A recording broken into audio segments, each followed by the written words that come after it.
Hi, this is the Absolute Business Mindset podcast. Today I'm going to be talking about two of my favourite autobiographies. I do a lot of reading and listening to autobiographies and also to business books.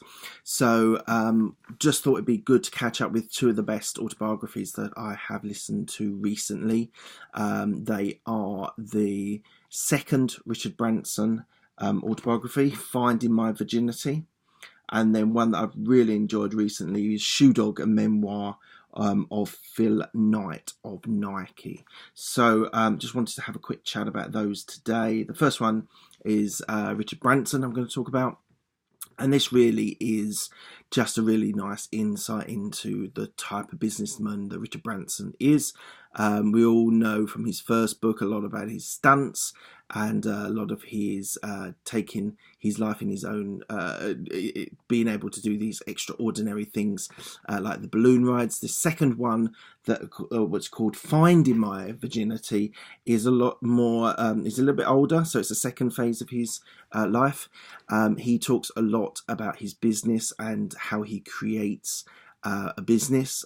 Equally, which I found really interesting, he kind of isn't precious about his business. If it's the right choice to sell, he will sell. And that was really not refreshing, but it was really insightful, because he was quite like sensible and sort of like, this is the right choice to be able to sell our business at this time, at this price. So the Virgin brand now cuts across various other businesses that he does not own. But I found it really interesting. The Australian airline industry was really fascinating, and I found it really interesting hearing his sort of love for the airline industry as his baby, basically, and that's why I don't think he will give up the transatlantic business, but saying that he has been in everything you can think of: Virgin Coke, which didn't last, but Virgin Media, Virgin. The credit cards, the airline industries, the trains. He was very, very, very upset about the treatment that he had to do with the railway industry, and how he got cut at the last moment. But then, I think it was like 8 years later, he then won the contract, which was a great relief and a great pleasure for him to do as well. So it's a really, really fascinating book. He still does these stunts. There's a story of him abseiling. I can't remember what he was abseiling, but he abseiled down something and ended up bashing up his leg and his arm. And also the other thing that really inspired me, so much so that I think I'm going to do a challenge this year, was his challenges that he does for physically. So he has done various things with his sons and daughters, where there was a swimming, a triathlon style event where he swam and he cycled and run as well. Now he's 70 something, I think he is. Really, truly impressive. He talks a lot about exercise as being a good catalyst for his businesses. He now lives on Necker Island permanently, and interestingly, he plays tennis every day for an hour. So a lot of these people that you hear, the hustlers and the people that are the 4 a.m. club, this guy sensibly wakes up at, I don't know, probably about 6, I would imagine, and plays a game of tennis, couple of sets. So you're talking probably an hour and a half. But he talks a lot about the exercise being a big catalyst for his entire his attitude, to why he does what he does. So I would definitely advocate you listening to this and getting inspired. There's a lot of inspiring stories, and really, really, really, really interesting. So that's the first one that I would definitely promote you to listen to or read. The second one is the story of Phil Knight of Nike. Now this I read fairly recently, and it was really, really fascinating. I wasn't expecting to like it as much as I did, actually. Obviously, I'd grown up with Nike. But Nike really, when it was at its earliest, where it was a West Coast US business where there was a business before Nike, which was initially was sending tiger trainers from Japan into West Coast US. And it's really interesting, an entrepreneur in a time with startups when there weren't startups. Everyone now wants to be an entrepreneur, and everyone wants to be the best startup, be a unicorn, which is the most absurd name. My daughters would love it if I had a unicorn business. But he talks a lot about the growing of a business and investing in inventory and taking very little cut from his businesses and basically just keeping them going by. He had trouble with banks in the 60s and 70s.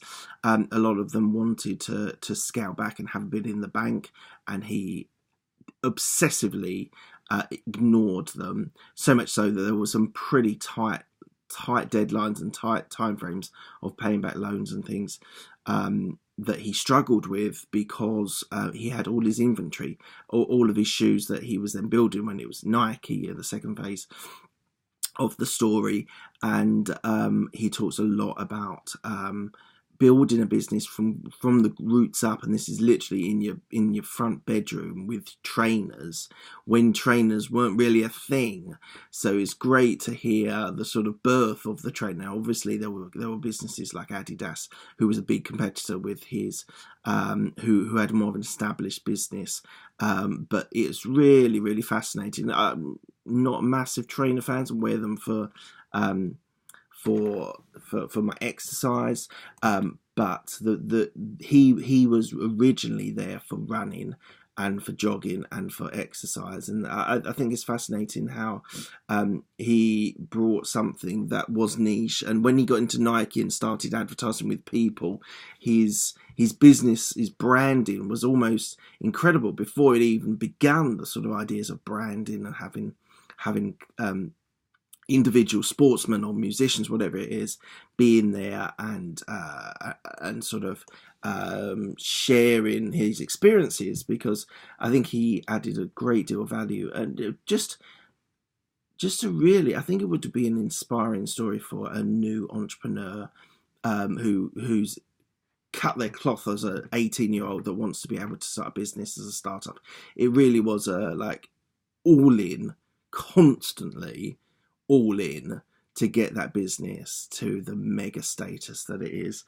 He talks very fondly about his relationships with Michael Johnson and Tiger Woods, and I thought it was really fascinating that the evolution of a brand, evolution of a business, his involvement of key people that he brought in, and he acquired and found, that were really critical, and that whole starting a business with your key people. Now, they might be your mates, they might not be. In his case, there was one that was quite an obsessive, who he had troubles with the relationships early on, but then grew together and grew the business together. So critical, important people in his business, getting the right people there, and equally to have the right support from his friends and family was critical. I just think this is an all-round fascinating book on how to do a business long term. This was old school. This was not getting venture capital money. This was an old style bank giving you X amount of dollars to buy as much inventory as you can and keep it just in the black, and just a really, really fascinating story. Both these business stories are fascinating because you get to understand the inspiration, the desire, the constant innovation. Both these people are truly innovative for completely different ways. Some's to do with branding, some to do with products, with services. I listen and read a lot of business books, autobiographies. I think I need to get a little deeper in some more of these. I think they're truly fascinating and truly inspiring as well. So I would advise all of you to check out Richard Branson's second autobiography. Even try the first one. The first one's very interesting as well. And equally, Shoe Dog from Phil Knight. Really, really fascinating, really, really interesting, and would definitely, as an entrepreneur and equally as a businessman, would be a fascinating read. Thank you very much.